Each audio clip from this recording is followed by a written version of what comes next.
Welcome back to our channel. ఈరోజు ఈ వీడియోలో 10వ తరగతి తెలుగు సబ్జెక్ట్కి సంబంధించి ఫస్ట్ లెసన్ ప్రత్యక్ష దైవాలు అనేది ఏదైతే ఉందో దానికి సంబంధించిన వ్యాకరణ అంశాలన్నవి చూద్దాము. దీనిలో మొదటిది వచ్చేసి సందులు. క్రింది పదాలను విడదీసి సంధి పేరు రాయండి అన్నారు. ఇక్కడ మనకి ఏవే పదాలు అయితే ఇచ్చారో వీటిని విడదీసి వీటికి సంధి పేర్లు అన్నవి రాయమని చెప్తున్నారు. ఇక్కడ ఫస్ట్ చూసుకుంటే నిజంబగు. నిజంబగు నిజంబగు అన్నదాన్ని ఎలా విడదీయాలి? నిజంబు ప్లస్ అగు. సెకండ్ది మూలంబైనది. మూలంబు ప్లస్ అయినది. థర్డ్ వచ్చేసి కలదొక. కలదొక కలదు ప్లస్ ఒక. తర్వాత వేల్పులనఘ. వేల్పులు ప్లస్ అనఘ. ఐదోది వచ్చేసి నీ ఒకరుండవు. దీన్ని ఎలా విడదీయాలి? నీవు ప్లస్ ఒకరుండవు. ఇక్కడ తప్పుపడింది, ఒకరుండవు.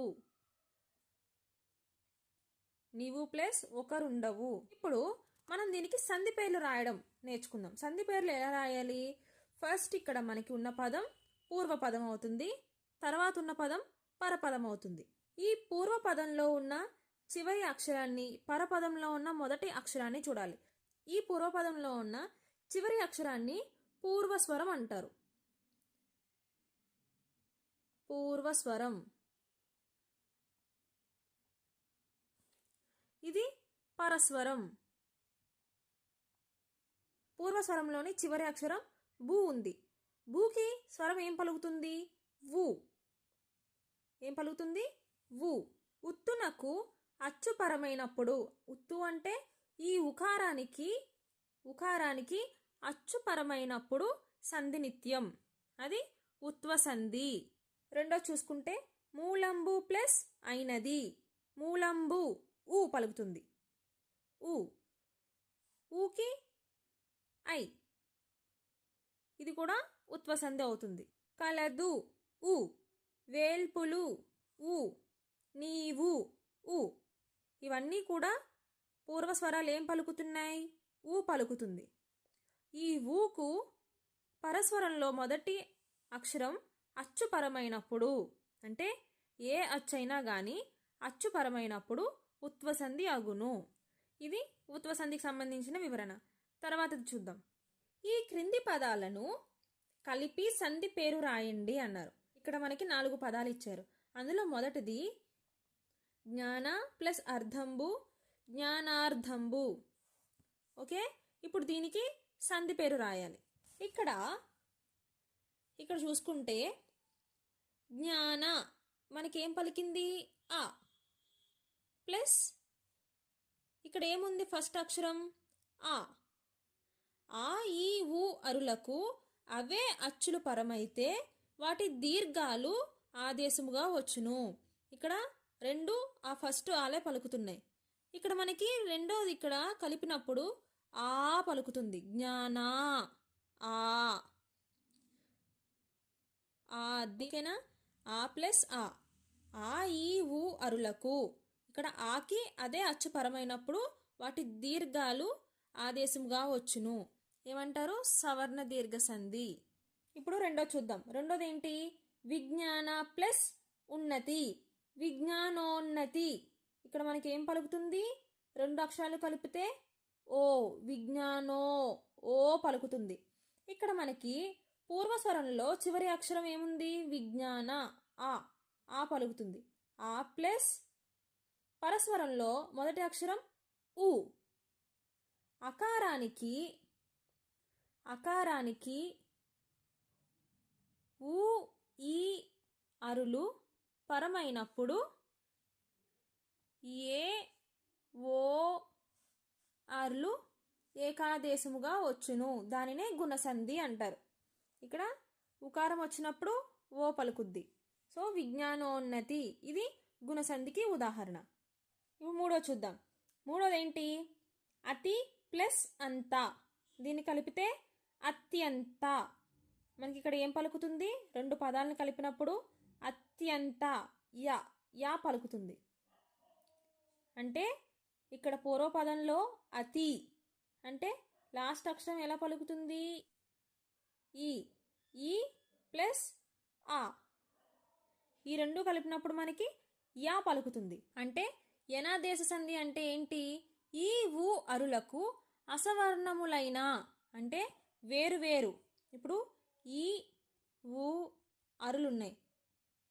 ఇవి కాకుండా వేరు వేరు అచ్చులు పరమగునప్పుడు క్రమముగా యా వా రా యా రావాలు ఆదేశముగా వచ్చు సంధి యనాదేశ సంధి. ఇప్పుడు మనకి ఈకి ఆ పరమైంది, అప్పుడేమొచ్చింది? యా వచ్చింది, అత్యంత. కాబట్టి ఇది యనాదేశ సంధి. ఇప్పుడు నాలుగోది ధర్మ ప్లస్ ఆత్ముడు, ధర్మాత్ముడు. ఇది కూడా ఫస్ట్ దానిలాగే ధర్మ ఆ, ఆత్ముడు ఆ. మనకేమొచ్చింది? ఆ దీర్ఘం వచ్చింది, ధర్మాత్ముడు. ఇది కూడా సవర్ణ దీర్ఘ సంధి. ఇప్పుడు మనం నెక్స్ట్ చూద్దాం. నెక్స్ట్ ఏంటి? త్రిక సంధి. ఈ త్రిక సంధి పార్ట్ ఎక్స్ప్లెయిన్ చేసే ముందు మీకు సూత్రాన్ని ఎక్స్ప్లెయిన్ చేస్తాను, చూడండి. ఇక్కడ ఫస్ట్ పాయింట్ ఏంటి? ఆ ఈ ఏలు త్రికంబులు అనబడును. ఆ ఈ ఏలు త్రికంబులు అనబడును. రెండోది త్రికము మీది అసంయుక్త హల్లులకు ద్విత్వంబు బహుళముగా నగు. ఇక్కడ త్రికము మీది, త్రికము అంటే ఏంటి? ఇక్కడ ఇది త్రికము అంటే ఇది.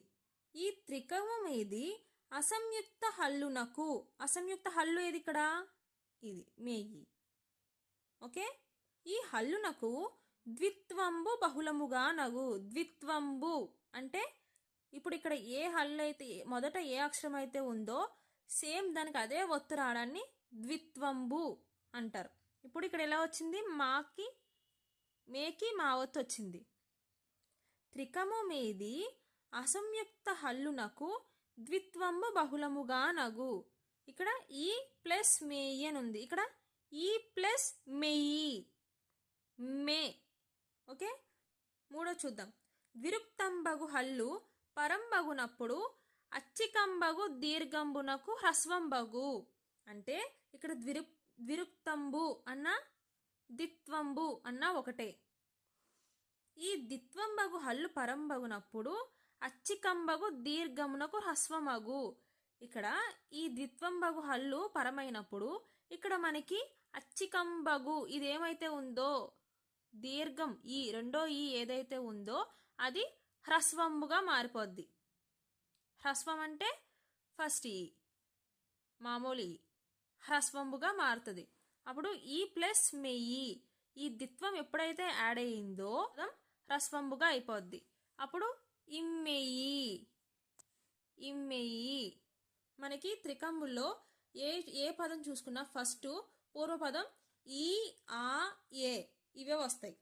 ఇక్కడ ఫస్ట్ ఏముంది? ఈ ప్లస్ మహాత్ముడు. ఈ రెండో ఈ కాస్త ఏమవుతుంది? ఫస్ట్ ఈ అయిపోతుంది. ఇది ఫస్ట్ ఈ అయినప్పుడు ఈ మాకి మా ఒత్తు యాడ్ అవుతుంది, సేమ్ అదే ఒత్తు యాడ్ అవుతుంది. అప్పుడు ఇం మహాత్ముడు.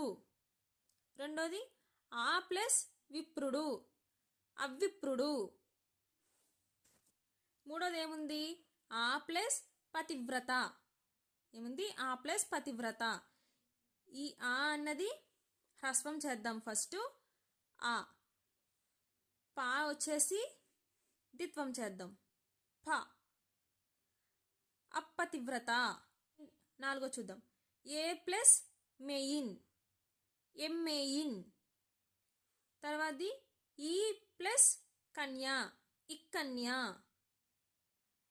ఇమ్మహాత్ముడు, అవిప్రుడు, అపతివ్రత, ఇమ్మెయి, ఇక్కన్య. ఇవి త్రికసంధికి ఉదాహరణలు. తర్వాత చూద్దాం.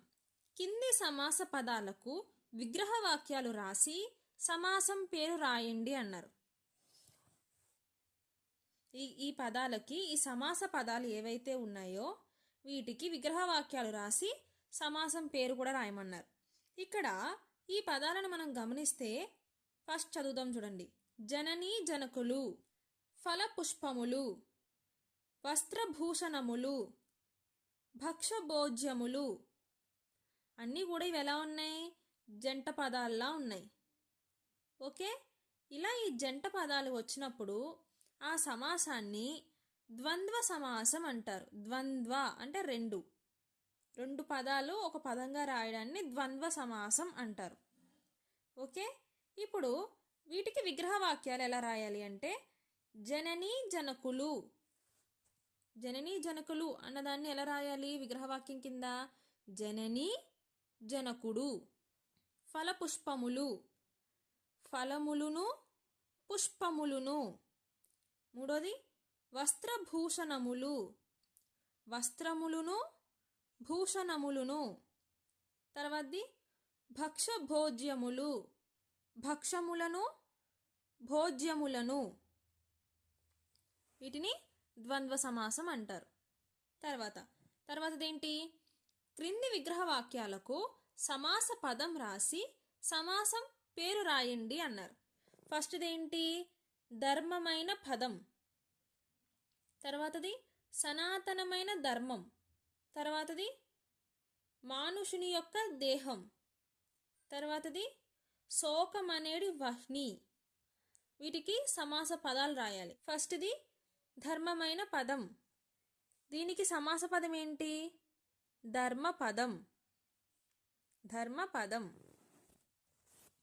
ఇక్కడ ధర్మపదము అంటే పదము అంటే మార్గము. ఈ మార్గము ఎలాంటిది అంటే ధర్మమైనది.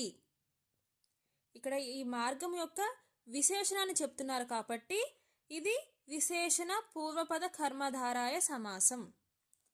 రెండోది సనాతనమైన ధర్మం. సనాతన ధర్మం. ఈ ధర్మం అన్నది సనాతనమైనది. సనాతనం అంటే ప్రాచీనమైన పురాతనమైన ధర్మము. ఈ ధర్మం ఎలాంటిది అన్నది చెప్తున్నారు కాబట్టి ఆ విశేషణం అన్నది చెప్తున్నారు కాబట్టి ఇది కూడా విశేషణ పూర్వపద కర్మధారాయ సమాసం. తర్వాతది మానుషుని యొక్క దేహం.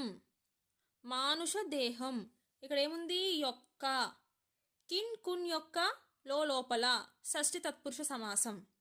యొక్క అని వచ్చింది కదా, ఇది షష్ఠి తత్పురుష సమాసం. నాలుగోది శోకం అనేది వహ్ని. శోక వహ్ని.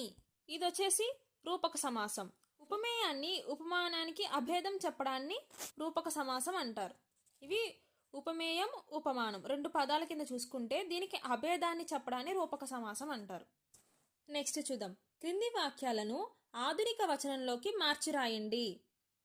ఈ క్రింది వాక్యాలు ఏవైతే ఉన్నాయో ఆ వాక్యాలని ఆధునిక వచనాల్లోకి మార్చి రాయమన్నారు. ఫస్ట్ చూసుకుంటే ఫస్ట్ వాక్యం వచ్చేసి మనకి గ్రాంధిక భాషలో ఉంది. మనకి ఇవన్నీ కూడా గ్రాంధికానికి సంబంధించిన వాక్యాలు.